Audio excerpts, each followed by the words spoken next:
Lesson 3 for January 9 to 15, ready for teaching on January 16, When Your World is Falling Apart, and read by Dr. Percy Harrold. Sunday, January 10, Danger from the North. Our text for today are Isaiah chapter 7, verses 1 to 9.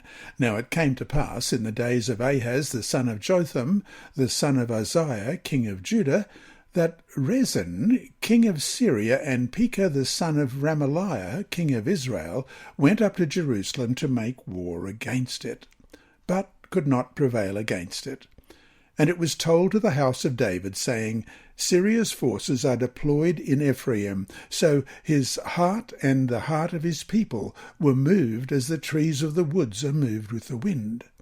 Then the Lord said to Isaiah, Go out now to meet Ahaz, you and Shear-Jashub your son, at the end of the aqueduct from the upper pool on the highway to the fuller's field, and say to him, Take heed and be quiet. Do not fear to be faint-hearted for these two stubs of smoking firebrands, for the fierce anger of Rezin and Syria and the son of Remaliah. Because Syria, Ephraim, and the son of Remaliah have plotted evil against you, saying, Let us go up against Judah and trouble it, and let us make a gap in its wall for ourselves, and set a king over them, the son of Tabal. Thus says the Lord God, It shall not stand, nor shall it come to pass, for the head of Syria is Damascus, and the head of Damascus is Rezin. Within 65 years Ephraim will be broken, so that it will not be a people. The head of Ephraim is Samaria, and the head of Samaria is Remaliah's son. If you will not believe, surely you shall not be established. Question. What terrifying crisis did King Ahaz face early in his reign? First of all, we read 2 Kings 15, verses 37 and 38. In those days the Lord began to send Rezin, king of Syria, and Pekah the son of Remaliah against Judah. So Jotham rested with his fathers, and was buried with his fathers in the city of David his father. Then Ahaz his son reigned in his place. And 2 Kings 16, verses 5 and 6. Then Rezin, king of Syria, and Pekah the son of Remaliah, king of Israel, came up to Jerusalem to make war, and they besieged Ahaz, but could not overcome him. At that time Rezin, king of Syria, captured Elath for Syria, and drove the men of Judah from Elath. Then the Edomites went to Elath, and dwell there to this day. And Isaiah 7, 1 and 2 again. Now it came to pass in the days of Ahaz the son of Jotham, the son of Uzziah, king of Judah, that Rezin, king of Syria, and Pekah, the son of Remaliah, king of Israel, went up to Jerusalem to make war against it, but could not prevail against it. And it was told to the house of David, saying, Syria's forces are deployed in Ephraim. So his heart and the heart of his people were moved as the trees of the woods are moved with the wind. The kingdoms of northern Israel, Ephraim, and Syria, Aram, ganged up on the smaller country of Judah to the south. This happened when Judah was weakened by attacks from the Edomites and Philistines. In the past, Judah had fought against Israel, but an alliance between Israel and Syria presented an overwhelming peril. It appears Israel and Syria wanted to force Judah to participate with them in a coalition against the mighty power of Tiglath-Pileser III of Assyria, called Pul in 2 Kings 15:19. Let's read that.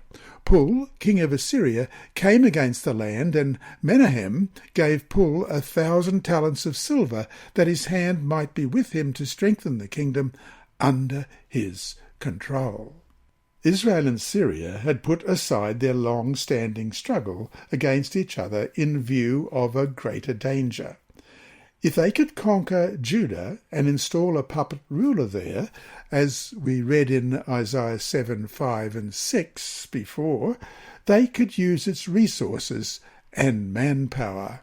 Those verses Verse 5, because Syria, Ephraim, and the son of Remaliah have plotted evil against you, saying, let us go up against Judah and trouble it, and let us make a gap in its wall for ourselves, and set a king over them, the son of Tabal.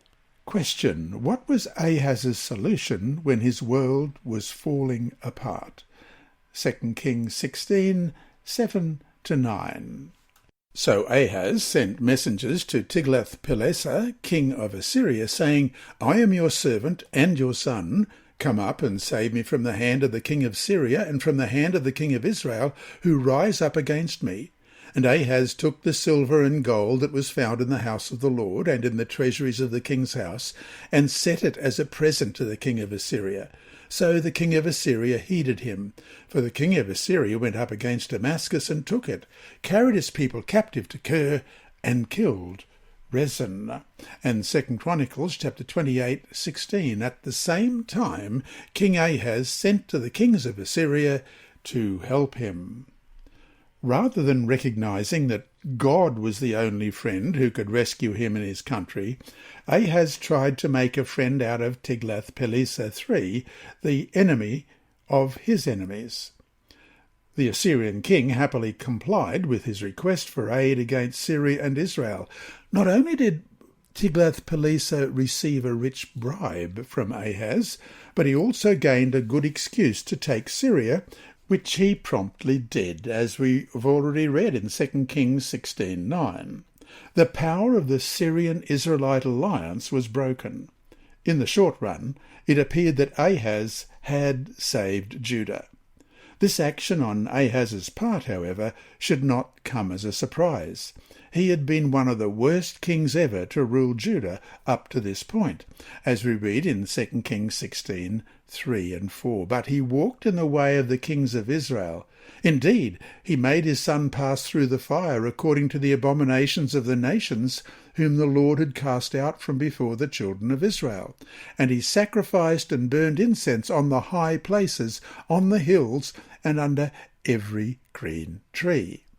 And in 2 Chronicles 28, verses 2-4, for he walked in the ways of the kings of Israel and made moulded images for the Baals.